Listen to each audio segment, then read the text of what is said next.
morning, everyone. My name is Dominic Nebel, the founder of Srebic Media Plus, a platform where God touches life and where the abundance of heaven reservoir is poured upon mankind to those that will accept His word. God's Grace Weekly will be joining us to see the abundance of God's reservoir and all He has for us. And I promise, by Spirit, as you join, the Lord will fill you to overflow and you'll be a vessel that will enrich others. Thank you very much. Today we are talking about marriage as an institution created by God. Of course, it captures your attention as a child of God to see that it is not just created by man.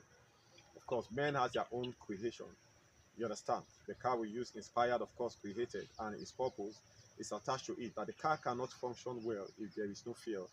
And today we have fearless car. Of course, that is aside. And then men created other inventions too that bring comfort to them. But for God, He instituted marriage as the basis of establishing a civilization of His own. Yes, of course, said in the book of Genesis that it is not good that the man should be alone. After that, He has said that He has created everything and everything is good.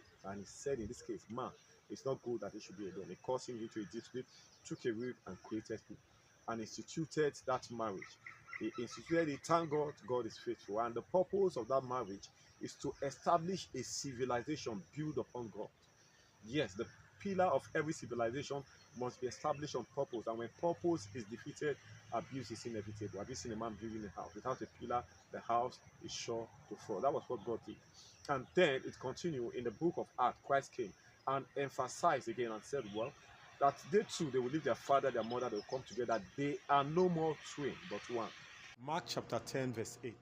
And they said, now they will leave their father, leave their mother, they will come together and they become one. Why are they one? They are inseparable by the law, by the institution of marriage.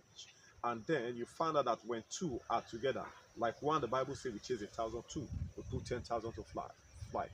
The purpose is to conquer, to subdue, to dominate, and to replenish. Part of the task that God gave to man at the creation was that the man cannot do it all alone. Yes, he can, but it will take him 1,000 years to do what both of them can do in 10 years. Yes, of course. The Bible says one will chase 1,000, two will put 10,000 to flight. So marriage itself is an institution that should be seen in the broader aspect, not just a coming together at will.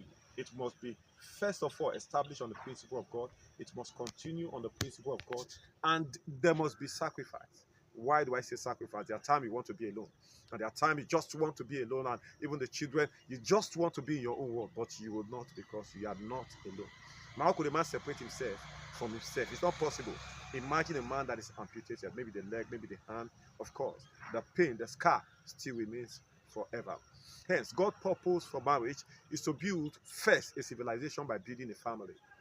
And by building that family, the family break up again and builds an institution. That is to say, when we have children, and maybe one or two as the time may be, it's just a matter of 50 years, a matter of 30 years, a matter of 20 years, they are on their own. They have raised their family. You are expanding the civilization of God through marriage.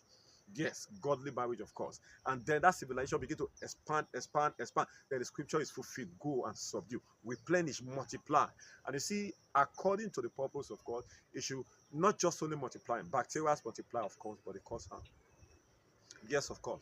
But the purpose of God, the multiplication, is to bring His goodwill to mankind and to fulfill the mandate He has for ordained for man. What if, for example, we have military, and some of the military, we found out they are spies. Of course, in the military, you know what they do.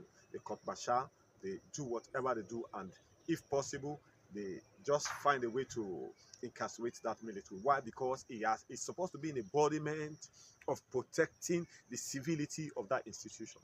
And then we found out that the man is giving spies. He is a spy and is giving information to the other side of the world. So you found that is what marriage is all about. Sometimes some people think that, well, I will just have to leave her and let her go. I will have to leave him and let him go. Why would I leave him? I'll leave him and go along with my life. Both of you are failed. If somebody decide that, well, it's not my fault, she caused it, she was caught in the heart of fornication, she did this and she did that, and that's the reason why I'm quitting. Of course, you might justify your cause. Institution, you might justify it, but both of you indirectly has failed because marriage is coming together to win a battle in life.